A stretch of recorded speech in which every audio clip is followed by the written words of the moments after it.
Kasus gugatan perdata yang menyeret nama artis sekaligus penyanyi Denada terus bergulir. Pengadilan Negeri Banyuwangi membenarkan adanya perkara gugatan nomor 288 dengan penggugat atas nama Alresa Rizky Rosano dan tergugat atas nama Denada.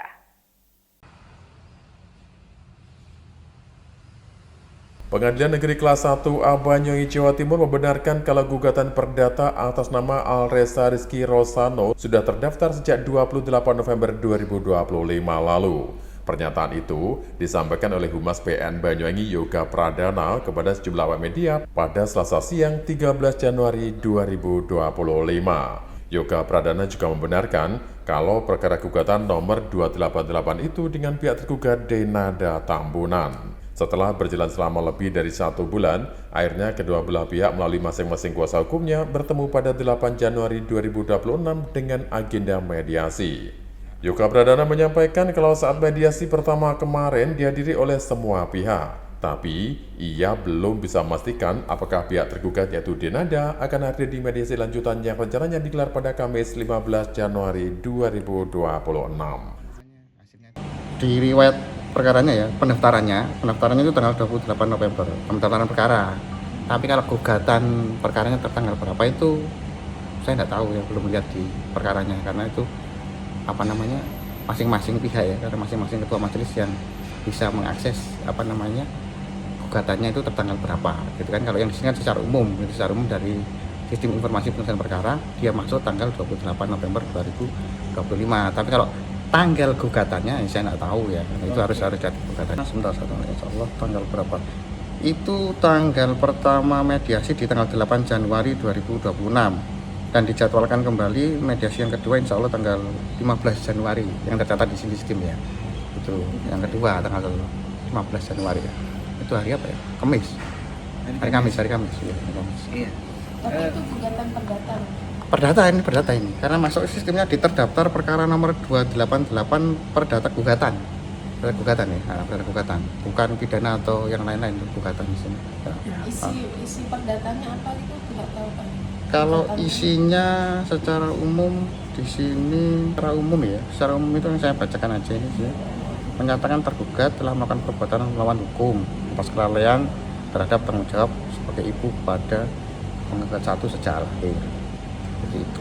Itu ya, yang lainnya mungkin itu permintaan seperti perincian kerugian material gitu, seperti itu ada yang gitu. Iya. Itu yang diminta. Kemarin waktu mediasi pertama yang hadir siapa aja Bapak? Mungkin Yang mediasi pertama sebentar saya lihat itu. apakah tercatat juga? Ini tertulisnya semua pihak. Tertulisnya semua pihak sih. Tapi saya secara detailnya karena ini aplikasinya itu kan belum sempurna ya.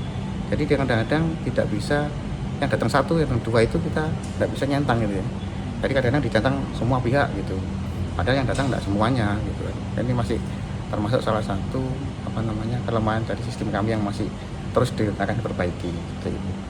Kemudian yang datang yang kemarin itu harus lihat di daftar hadir mediasi itu ada di daftar mediasi, tapi juga dirahasiakan juga gitu. Pak, kalau dalam pengadilan atau keadilan itu tergugat itu wajib hadir atau tidak? Jadi gini, misalnya contoh gampangnya Bu Ebi aja ya, saya gugat gitu ya, punya utang gitu, Bu Ebi tidak datang. Nah kalau tidak datang itu dalam ilmu hukum dia dianggap membenarkan gugatannya. Kalau dia datang dia bisa membela haknya. Oh enggak, saya enggak punya utang, atau utang saya misalnya 1 juta, enggak, saya sudah bayar kok. Dengan hadir dia akannya membela haknya seperti itu. Menunjukkan enggak, utang saya itu enggak 1 juta, utang saya cuma 600.000, saya sudah bayar. Nah, tapi kalau dia dengan tidak datang sama sekali, itu nanti dapat dianggap membenarkan gugatannya tersebut. Nanti perkaranya bisa diputus secara first step. Seperti itu. Walaupun pada mediasi pertama.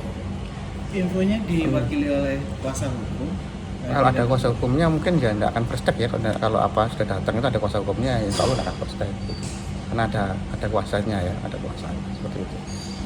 Ini untuk yang mediasi yang kedua nih, apakah memang diminta juga untuk yang tergugat datang selain kuasa hukum?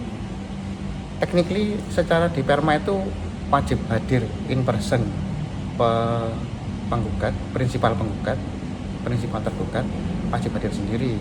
Akan tetapi masih dimungkinkan apabila dikuasakan ya kuasa khusus untuk mediasi, itu bisa dikuasakan khusus untuk mediasi seperti itu. Karena saya kan humas atau saya juga hakim di perkara lain, saya tidak boleh masuk ke acara mediasinya. Perkara yang lain tidak boleh, melanggar hukum acara, melanggar kode etik juga, itu tidak boleh. Kuasa khusus itu bisa kuasa hukum atau keluarga? Tadi pertanyaan kuasa khusus itu maksudnya pengacara ya, advokat ya, advokat. Makanya kuasa khusus untuk mediasi kan ibaratnya kan surat khusus ada dua, surat kuasa khusus untuk persidangan, sama surat kuasa khusus untuk mediasi. Yoga menambahkan, dalam mediasi gugatan, idealnya kedua belah pihak harusnya hadir. Kalau tergugat tidak hadir dalam mediasi atau dalam upaya hukum gugatan, maka gugatan itu berpeluang diputus dengan putusan first take atau putusan in absentia yang tidak dihadiri oleh tergugat. Dari Banyuwangi, Jawa Timur, Eko Purwanto, Nasional TV melaporkan.